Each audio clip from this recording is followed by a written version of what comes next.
Je profite d'une petite pause ici, quelques minutes de pause à la Silmo Academy pour venir interviewer le professeur Corbet. Bonjour. Bonjour.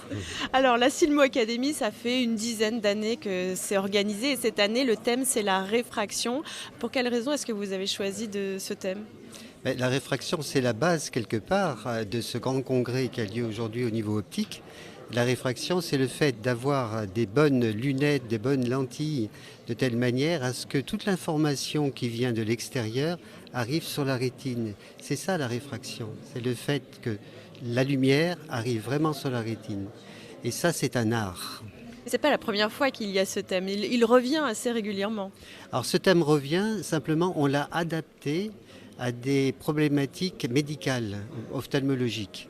Et à chaque fois, est-ce que lorsqu'on se fait opérer par exemple de cataracte, est-ce que la réfraction est différente de ce qu'elle est quand on met des lunettes ?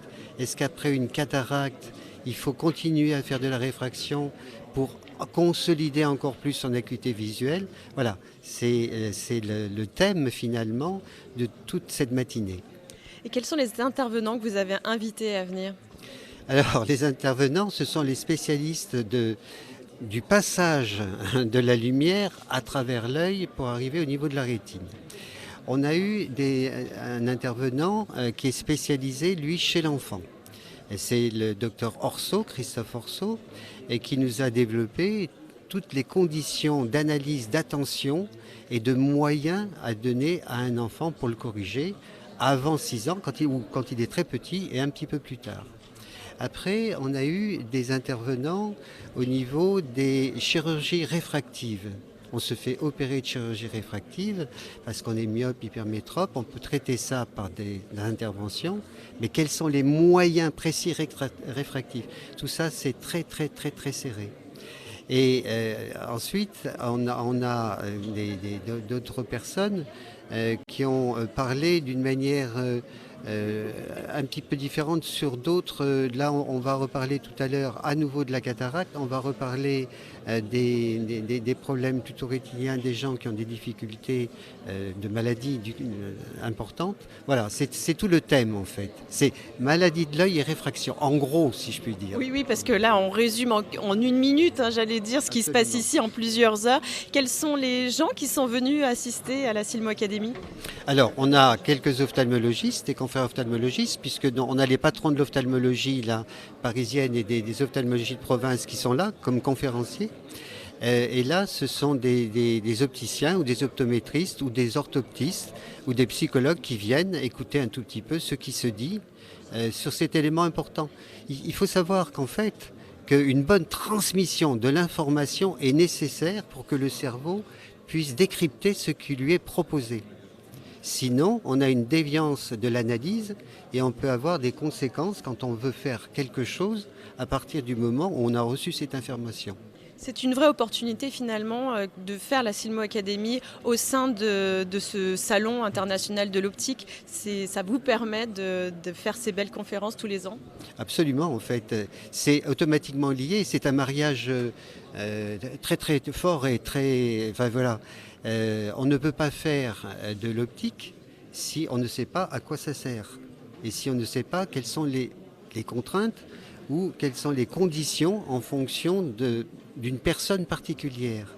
En fait, le message aussi, c'est que cette optique soit faite non seulement pour des groupes de myopes ou des groupes d'hypermétropes ou des groupes d'astigmates, mais pour une personne particulière qui a un problème particulier.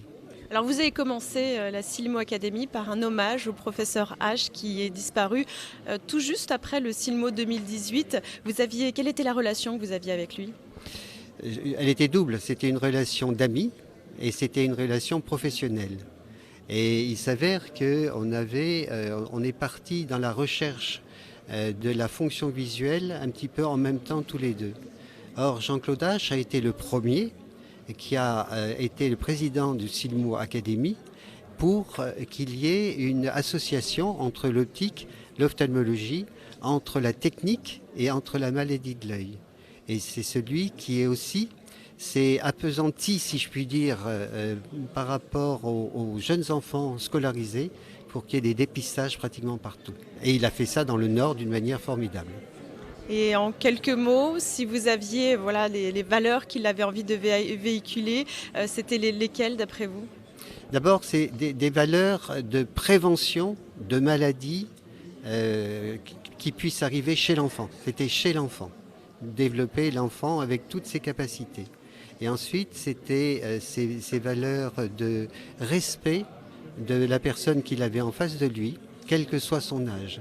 Et c'était quelqu'un qui avait une droiture, qui était fidèle en amitié, qui avait un bon sens aussi de communication et qui savait enseigner et qui savait former des élèves. Et il vous manque aujourd'hui? C'est un ami.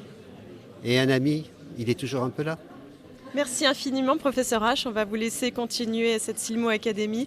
Merci beaucoup. Et puis nous, on continue. Le salon n'est pas terminé. Il reste encore une journée et demie et on va vivre encore beaucoup de choses. D'ailleurs, on reviendra vous voir parce que la Silmo Academy propose une bourse et on va essayer de voir quels sont les lauréats. C'est à quelle heure? C'est à 14h30. On va le faire en tout début. On sera là alors. Vous serez là. À tout à l'heure.